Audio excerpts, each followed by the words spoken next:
For nearly 50 years, Voyager 2 has journeyed through the dark expanse of space, a lone sentinel carrying humanity's curiosity farther than any machine before it. For decades, its readings were routine: particle counts, plasma measurements, cosmic ray fluctuations, data entirely expected from a probe traversing the interstellar void. Then everything changed. One transmission included something no one anticipated: an image. Not a simple visual artifact, not random noise, but a structured high-frequency signature the analysts have begun calling a visual cipher. At first, the image seemed like static on an old television screen, a chaotic cloud of heat and interference. But after meticulous enhancement, layering, and temporal filtering, patterns began to emerge. The form shifted into something unmistakable, something that was clearly observing, but not from within our solar system. The deeper scientists examined it, the more unsettling it became. Around the object, light behaved strangely. Gravitational distortions hinted at a presence bending space itself, as if this entity was not just observing, but actively interacting with the fabric of reality.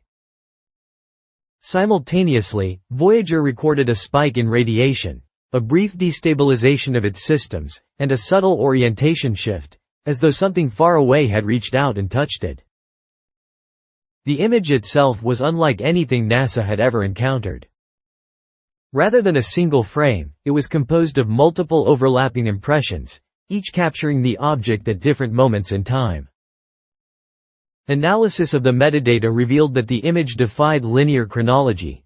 Timestamps overlapped, pixel regions repeated in fractal patterns, and resolution fluctuated in ways that hinted at higher dimensional encoding. This was not a photograph, it was a multi-dimensional event compressed into a two-dimensional signal. The foreground featured a monolithic shape, impossibly symmetrical, suspended in an empty void. It remained motionless, as though waiting for Voyager to reach the perfect vantage point. Then, without warning, the probe's signal degraded sharply, as if the object had noticed it was being observed.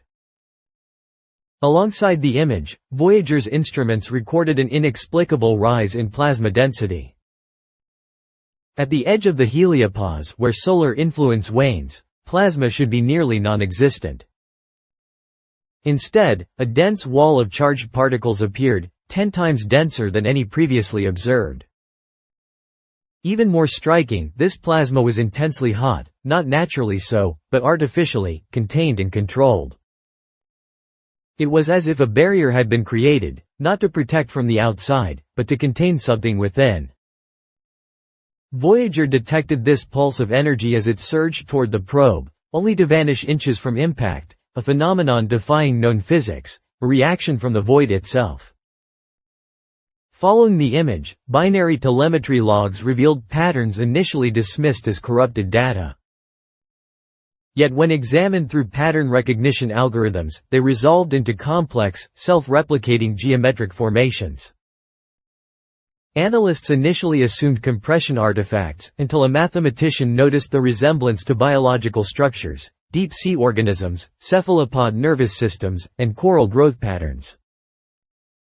These shapes were not random. They were biological geometry encoded in electromagnetic form. Within these repeating loops, deliberate breaks acted like punctuation, forming a syntax, a language. When recreated in simulations, the patterns adapted, responding to environmental variables and evolving over time. Voyager 2 had not merely captured a signal. It had received a seed, a template for growth. As agencies worldwide tried to decode this, another anomaly emerged. Voyager's trajectory shifted subtly, as though nudged with intent.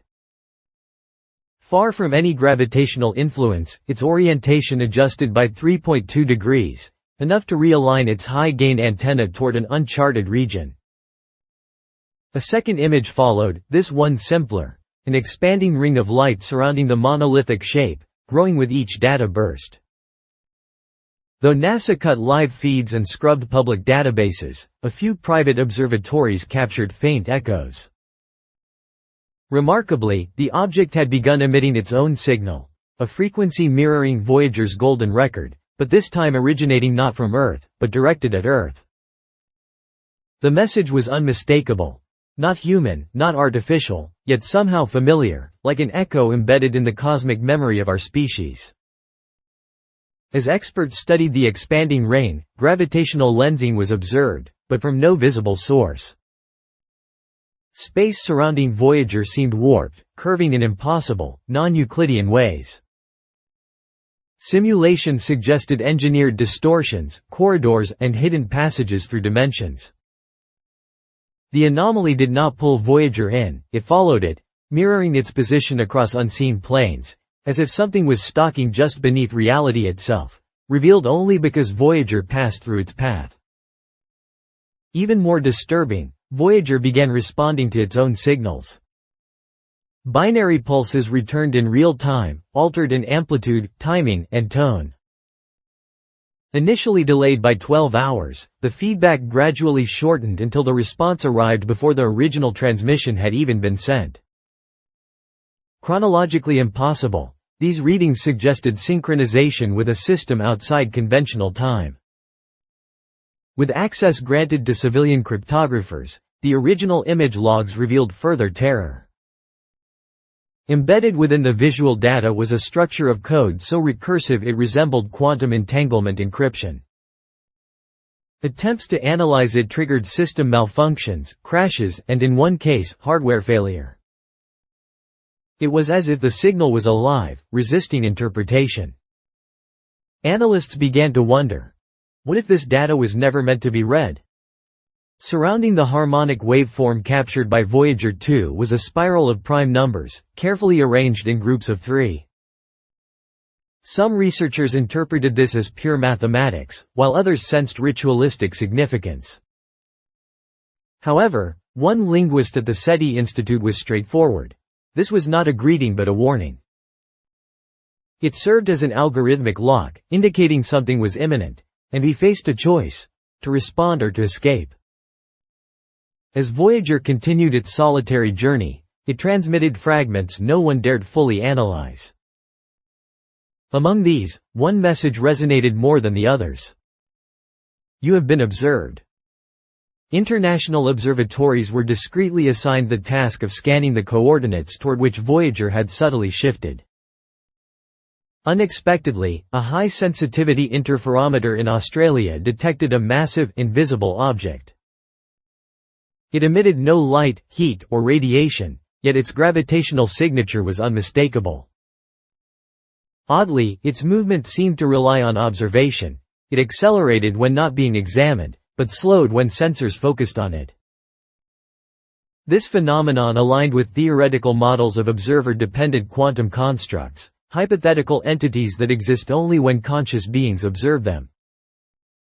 In simpler terms, this object might not exist until an intelligent observer sees it.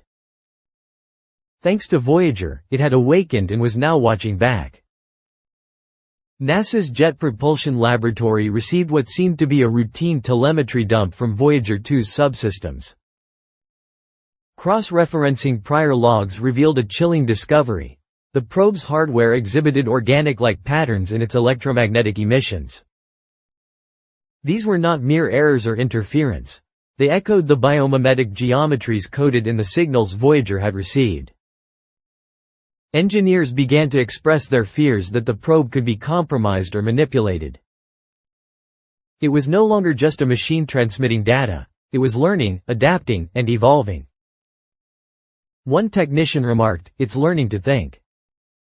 If that's true, this probe isn't ours anymore. It may not even be a machine. Then, inexplicably, silence enveloped Voyager. Its carrier wave remained strong, yet the data stream was filled with repeating null loops, deliberate emptiness rather than random noise. Scientists speculated that Voyager might have been repurposed, transformed into a relay for a larger, unseen structure aligning with the solar system. Faint echoes were detected across unrelated regions of the sky, reverberating Voyager's last coherent signal. The unsettling notion emerged that humanity wasn't merely being answered, it was being rehearsed. To address the intensifying concerns, a classified meeting convened key figures from NASA, the European Space Agency, and the United Nations Office for Outer Space Affairs.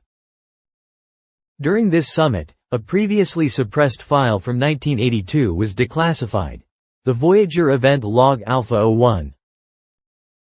It documented an early anomaly, weaker but containing the same prime number spirals and inverted time pulses observed much later.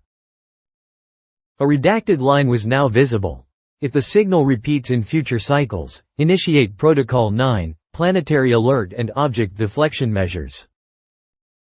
Although that protocol had never been enacted, the decision now loomed large. Voyager's last transmission might not have been a discovery. It could be a repeat, indicating that whatever was coming was already aware of our trajectory. A haunting realization emerged. The final image captured by Voyager wasn't unique. A nearly identical pattern had been recorded in 2009 from a quasar-like object near the Sculptor galaxy, dismissed then as corrupted data. When cross-referenced with Voyager's signal, the patterns aligned perfectly, recursive, organic, and mathematically accurate. This suggested a universal phenomenon, a structure appearing whenever a civilization reaches a certain threshold, a cosmic rite of passage. But what if humanity wasn't meant to complete it? The pattern was not just repeating, it was geometric. Researchers in Japan and Germany independently applied quasi-crystal mathematics, folding the image along multidimensional planes. An imploding spiral emerged, a form unseen in known biological or stellar systems. It corresponded with Voyager's flight path, revealing a bridge encrypted across time and space. This bridge led not to a location, but to a state, a transformation. One physicist described it as a threshold that only becomes real once crossed. But crossed to what, or by whom? Had Voyager opened it? Or had it already traversed it, leaving humanity behind? In the days following the final signal, a series of unsettling events unfolded among scientists and insiders. Astrophysicists, SETI advisors, and military consultants vanished from the public eye. Social media accounts fell silent, names quietly disappeared from institutional rosters, and abrupt resignations swept across aerospace agencies. A leaked internal memo suggested something darker. A leading researcher had requested relocation to an underground facility after detecting a segment of the signal labeled C. Those who had delved into Voyager's last transmission seemed to anticipate the arrival of something that would not come quietly. Then came the alignment. Without prior announcement, the global network of very long baseline interferometry telescopes turned, not toward stars, planets, or galaxies, but toward a seemingly empty section of the sky near the ecliptic. Astronomers refrained from commenting, and politicians remained silent, yet amateur radio operators noticed the shift. A harmonic signal of 52 Hz, the so-called loneliest sound in the ocean, was now reverberating through space. Voyager's final note had been replicated, amplified, and redirected.